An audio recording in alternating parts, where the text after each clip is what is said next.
Bonjour et bienvenue dans cette nouvelle vidéo consacrée à l'énergie de la nouvelle lune du 3 juin. J'espère toujours que vous allez bien et que tout se passe bien pour vous. Je n'ai pas fait spécialement de montage vidéo cette fois-ci par manque de temps principalement, mais aussi peut-être aussi un peu par découragement parce que je fais beaucoup de choses en même temps. Nous allons donc voir ici les plus grandes lignes de ce cycle lunaire dans un premier temps et ensuite j'ai décidé de tirer une carte pour chacun des signes astrologiques pour vous apporter un petit plus, un conseil ou ce sur quoi vous devrez prêter attention lors de ce cycle lunaire. Alors je vous propose de commencer tout de suite avec les grandes lignes de ce cycle lunaire. La nouvelle lune de ce 3 juin sera donc dans le signe des Gémeaux.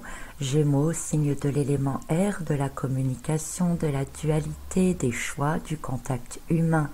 L'esprit est ouvert, curieux, la créativité atteint un sommet.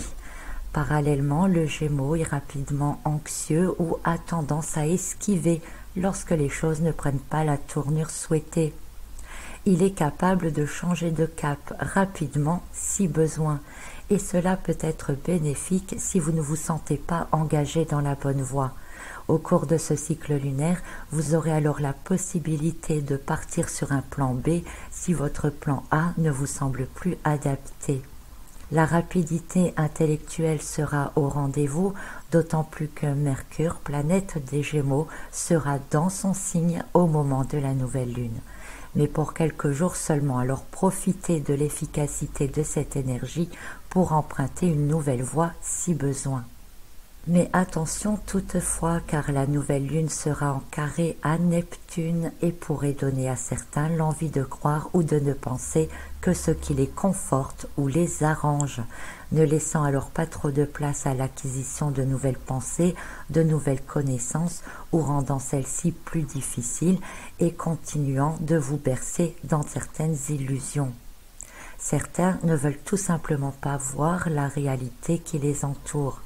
Avec le Gémeaux, l'envie de toucher à tout peut aussi se manifester, en sautant un peu du coq à l'âne en moins de temps qu'il ne faut pour le dire, ou encore en esquivant tout ce qu'il est possible d'esquiver au passage, ce qui pourrait déstabiliser un Mercure qui semble avoir besoin de trouver de véritables références, car il n'a pas trop envie de se prendre la tête. Mais sans aller vraiment au fond des choses, c'est-à-dire qu'on a envie d'aller voir plein de choses, de découvrir plein de choses, mais on n'a pas envie d'aller dans la profondeur vraiment des choses. Un comportement versatile qui peut toutefois vous diriger donc vers de nouvelles découvertes, pourquoi pas que vous explorerez peut-être plus tard. Cependant, il est nécessaire de se confronter encore à tout ce qui doit être terminé ce mois-ci.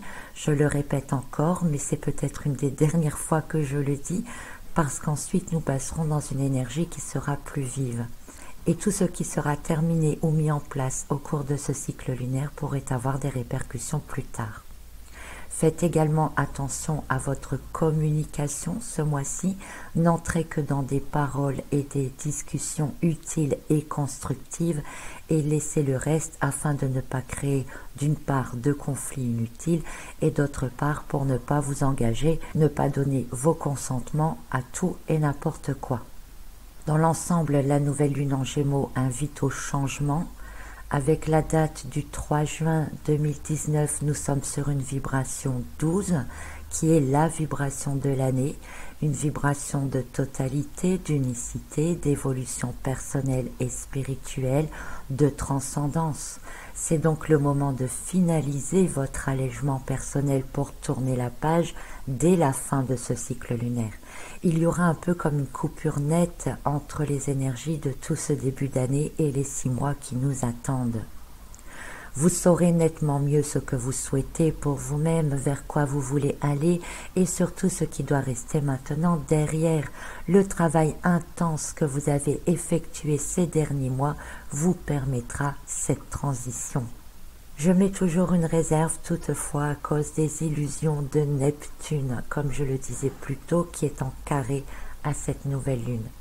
Le mois de juin, c'est aussi le bon moment pour terminer définitivement certaines choses, hein, puisqu'après nous entrerons dans la période estivale et que le mois de juin correspond à une certaine finalité.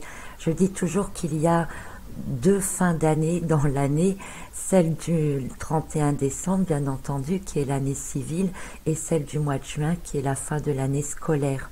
Beaucoup d'entreprises ferment au cours de l'été et on aime bien finir les choses, mettre les choses au point avant cette fermeture et pour pouvoir repartir d'un bon pied au moment de la rentrée scolaire, de repartir sur du neuf, etc. Donc ça peut être important vraiment de finir maintenant ce qui est à terminer et de mettre au clair par exemple vos papiers, vos dossiers, de prendre déjà vos rendez-vous pour la rentrée, etc. Un peu comme une période de finalisation et en même temps de préparation pour la suite si vous préférez. Neptune est en maison 8 au moment de la nouvelle lune, donc soyez particulièrement attentifs à tout ce qui est administratif. Hein, surtout que pendant la période estivale, c'est pas tellement le moment d'être dans l'administratif parce qu'on se trouve bloqué avec toutes les administrations qui sont fermées pour des périodes plus ou moins longues, et en plus nous le verrons un peu plus tard, on aura Mercure qui sera de nouveau rétrograde début juillet, donc tout ce qui est administratif prendra certainement du retard, donc finissez tout ce qui est administratif au cours de ce mois de juin. Alors attention tout de même parce que on a cette envie pressante de quitter cette période qui a été assez lourde et pesante depuis le début de l'année. On sent l'été arriver, on a envie d'autre chose et parfois on veut terminer des choses tellement vite que du coup on n'est plus assez attentif, on ne fait plus attention aux petites lignes, on veut juste se débarrasser de ce qui est à terminer. Alors attention de ne pas signer n'importe quoi ou de faire des promesses ou des choses que vous pourriez ne pas tenir ou regretter par la suite. Notons aussi que cette nouvelle lune va déployer les communications, mais à un niveau sensitif, au niveau des ressentis. Attendez-vous aussi à avoir des rêves parfois intenses, peut-être prémonitoires, pourquoi pas. Vous risquez de ressentir énormément tout ce qui se passe autour de vous, mais d'un point de vue énergétique. Vous pourriez également avoir des idées qui viennent d'on ne sait où. C'est encore une bonne période pour les artistes, les créateurs, les inventeurs. Mais dans tout ce flot de ressentis, il va falloir gérer les émotions encore, trier ce qui vous appartient, ce qui ne vous appartient pas. Et faites attention, comme toujours, à vos consentements. La Lune et le Soleil qui sont conjoints, donc, sont en maison 10, maison du social, des relations, et pourraient avoir un rôle particulier dans le domaine professionnel et notamment sur notre façon d'aborder les autres dans le domaine professionnel. Cette période peut annoncer comme un tournant professionnel pour certains puisque la maison 10 est aussi liée à la destinée. Donc ça peut être le moment de vous exprimer, de dire ce que vous voulez. Si vous voulez un nouveau poste, si vous voulez changer de travail, c'est peut-être le moment de l'exprimer ou de faire les démarches pour cela. Alors l'autre configuration importante de cette nouvelle lune, c'est son opposition à Jupiter. Un Jupiter toujours en dissonance avec Neptune, vous commencez à avoir l'habitude. Un Jupiter opposé à la Lune qui augmente les désirs, qui ne sait pas fixer de limites raisonnables, qui se laisse emballer facilement. Tout est concerné, que ce soit les finances, l'alimentation, les dialogues, tout peut partir très vite en cacahuète ou dans une exagération vraiment forte. Une exagération difficilement contrôlable. C'est un peu compréhensible parce qu'après une longue période d'intériorisation et de travail sur soi, c'est un peu comme si on laissait maintenant sortir tout ce qui reste. D'autres auront peut-être envie d'exprimer leur ras-le-bol. On a envie de s'affirmer avec Jupiter, on a envie d'affirmer son nouveau moi, de convaincre les autres, on perd pied avec la réalité, on se place au-dessus, on fixe des objectifs très hauts. Et en carré avec Neptune en maison 8, eh bien ça peut provoquer des rapports de force avec l'autorité, la justice, son patron, pourquoi pas. Attention aussi aux déplacements, aux excès de vitesse, surtout si vous partez peut-être déjà en vacances au mois de juin, qui sait. Jupiter est en maison 4 et est toujours rétrograde. La maison 4, c'est celle de la famille, des racines, des lois justement, donc attention aux déplacements qui pourraient être rapides et donner des procès-verbaux. C'est aussi la maison des enseignements reçus, des croyances. Jupiter rétrograde dans cette maison donne l'impression aussi d'être connecté à tout. Alors là, voilà, on a l'impression de tout savoir, de tout comprendre.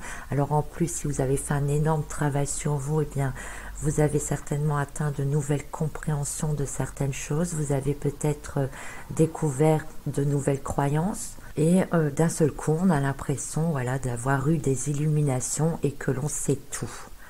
Alors, ça peut être intéressant dans le sens où vous pourriez maintenant comprendre effectivement le fond des problèmes qui vous retiennent depuis longtemps. Et donc, vous allez pouvoir travailler dessus.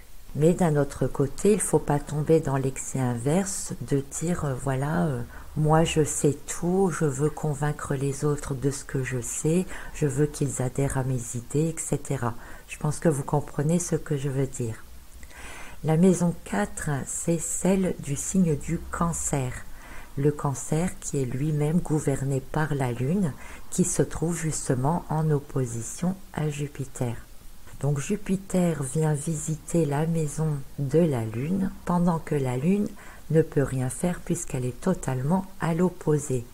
Qu'est-ce que l'on pourrait en dire? Que Jupiter vient élever, mettre en avant tout ce qui est encore caché dans la maison de la Lune. Et la maison de la Lune, celle du Cancer, elle est énormément liée aux émotions.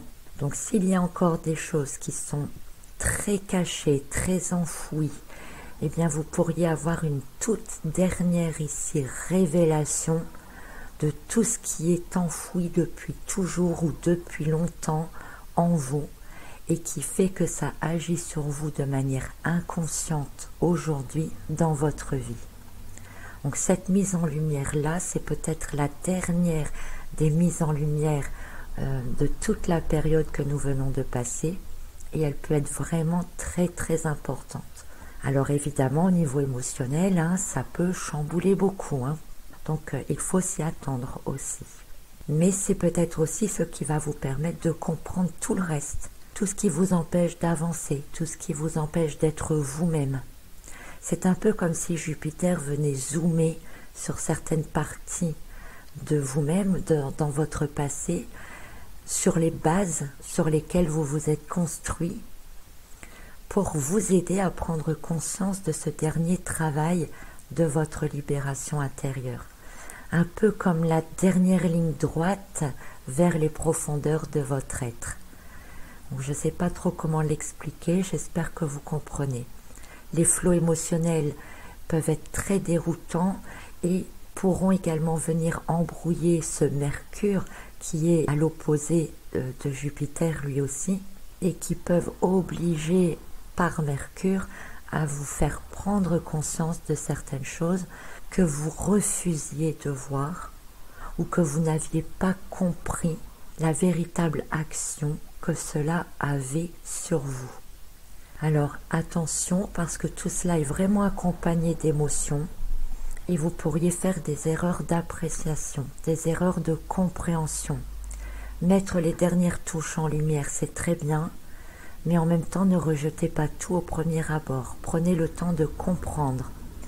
Ne rejetez pas les fautes sur les autres non plus, parce que rappelez-vous que quelque part vous avez accepté que ça ait cet impact sur vous. Donc maintenant, à vous plutôt de comprendre pourquoi vous avez accepté que ça ait un impact sur vous, plutôt que d'aller vous en prendre aux autres, tout simplement. En fait, il faut prendre le temps de faire la mise au point sur ce zoom avant de tirer des conclusions ou de prendre des décisions radicales. Par contre, cette opposition à la Lune permettra en parallèle de nouvelles expansions de conscience, une ouverture vers le monde, vous permettra d'avoir de nouveaux intérêts. Comme je le disais plus tôt, vous pourriez être attiré par différentes choses en même temps, sauter du coq à l'âne, un peu comme un enfant qui découvre plein de choses d'un coup et qui veut aller dans tous les sens tout de suite. Donc vous n'allez pas prendre le temps d'approfondir toutes ces nouvelles connaissances, et vous n'irez pas très loin dans les sujets, mais vous allez ouvrir vers des tas de sujets différents que vous pourrez peut-être approfondir par la suite. Donc surtout, n'allez pas imposer vos idées, vos découvertes, vos croyances, vos nouvelles croyances aux autres. Ça ne sert à rien car chacun a son propre chemin à faire. Alors l'ascendant maintenant de cette nouvelle lune est en Lion. Le lion est une énergie de feu, une énergie du cœur, mais qui peut aussi rendre impulsif et déterminé. Un ascendant lion qui va mettre en avant les personnalités. Vous voyez, ce danger de vouloir aller imposer aux autres, il va être encore plus grand. Mais ça permet aussi de s'extérioriser, de se positionner par rapport aux autres. Donc, si vous, par exemple, vous souhaitez un nouveau travail, eh bien, vous aurez davantage cette possibilité de vous mettre en avant pour proposer vos services. Cet ascendant Lion, il va vous obliger aussi non pas à voir les erreurs ou les influences des autres sur vous, mais vous permettra également de vous re-questionner par rapport à votre propre comportement envers les autres. Ça, c'est important aussi. Donc le lion est gouverné par le soleil est conjoint à la lune évidemment puisque c'est une nouvelle lune et le soleil est aussi donc en maison 10 qui est la maison sociale et professionnelle. Donc comme je vous le disais juste avant, ça peut être une bonne période pour penser à un avenir professionnel différent, de proposer vos services, de mettre en avant vos qualités ou pourquoi pas d'envisager des variantes de travail qui vous conviennent mieux, par exemple au niveau des horaires. Mais vous devrez trouver un équilibre entre vos propres volontés et désirs et les compromis que vous devrez faire parce que rappelez-vous aussi que chacun doit y trouver son compte. Un autre grand moment astro de ce mois lunaire, c'est la rétrogradation de Neptune qui vient rejoindre les rétrogradations de Jupiter, Saturne et Pluton qui sont eux en rétrogradation depuis le mois d'avril. Nous aurons donc en même temps 4 planètes rétrogrades et il y en aura bientôt une 5e. Neptune rétrograde à partir du 21 juin, vous le retiendrez, c'est la fête de la musique et il le sera jusque fin novembre. Cette rétrogradation, elle est bien, elle est importante parce que elle nous mettra moins facilement sous l'influence des illusions. C'est un peu comme un voile qui se lève d'un seul coup, nous obligeant à voir la réalité en face. C'est-à-dire que tous ceux qui baignaient dans des illusions, qui refusaient de voir certaines choses, et ben hop, d'un seul coup on lève le voile et oula, où est-ce qu'on est là on peut se demander où on atterrit, effectivement. Nous serons donc capables d'avoir un discernement plus clair, plus facile, on ne se laisse plus bercer par les illusions, on n'est plus dans le flou et on sortira ainsi peu à peu de cette période intense de remise en question et de travail intérieur. Alors le travail intérieur se poursuit toujours, évidemment, mais en gros on est capable d'y voir plus clair, de diriger nos pensées plus sereinement, de les contrôler plus facilement aussi, et donc de mieux contrôler nos consentements. La fin du cycle lunaire avec Neptune qui est rétrograde, ouvrant les yeux, et Jupiter qui zoome sur les fins fonds de l'être, eh bien ça peut engendrer effectivement de grandes révélations de soi. Imaginez que d'un seul coup, non seulement le voile se lève et en plus on zoome sur quelque chose de particulier, alors là si vous voulez vraiment pas voir, là je sais plus quoi faire pour vous. Donc ces révélations peuvent vous entraîner vers une libération totale, une libération dont vous pourrez commencer déjà à jouir dès le cycle prochain, mais qui aussi en contrepartie va augmenter les émotions et la sensibilité. Il y a toujours du bon et du moins bon dans toute chose. Surtout que, comme je vous le disais, après on aura Mercure qui sera rétrograde aussi, et à partir du 7 juillet. Une nouvelle lune qui dans l'ensemble est prise entre deux feux. D'un côté, elle laisse tomber sa garde, on peut dire, puisqu'elle laisse dans sa maison un Jupiter tout seul alors qu'elle est à l'opposé. Donc tout ce qu'elle cachait encore peut être révélé, sera même zoomé. Et d'un autre côté, elle peut encore quand même vous entraîner dans de fausses croyances, des autres illusions, ou simplement vous faire douter de ce que vous découvrez. Même si c'est flagrant, les choses sont flagrantes et vous pourriez encore douter. Mais à partir du 21 juin, de la rétrogradation de Neptune, vous douterez de moins en moins, vous comprendrez de mieux en mieux. Cette nouvelle lune accentue les échanges sociaux, les communications, les partages de connaissances. Elle développe la créativité, l'adaptabilité. Donc c'est quand même positif. N'hésitez pas à terminer tout ce qui doit l'être. Préparez quelque part, je dirais déjà, votre rentrée. Et ayez toujours un plan B. Ne mettez pas tous vos œufs dans le même panier. Ne prenez pas de décision à la légère. Même si vous vous sentez emballé, restez encore et toujours vigilant aux manipulations, que celles-ci soient conscientes ou inconscientes. Donc en attendant que les choses s'éclaircissent vers la fin du cycle lunaire, restez prudents, profitez des derniers élans de Neptune pour être connecté à vos intuitions et à vos rêves, trouvez en soi un moyen de les réaliser, pourquoi pas, et dites-vous qu'on arrive à la fin d'un certain tunnel. On est sur une énergie 12 qui annonce vraiment ensuite une deuxième partie de l'année qui sera différente.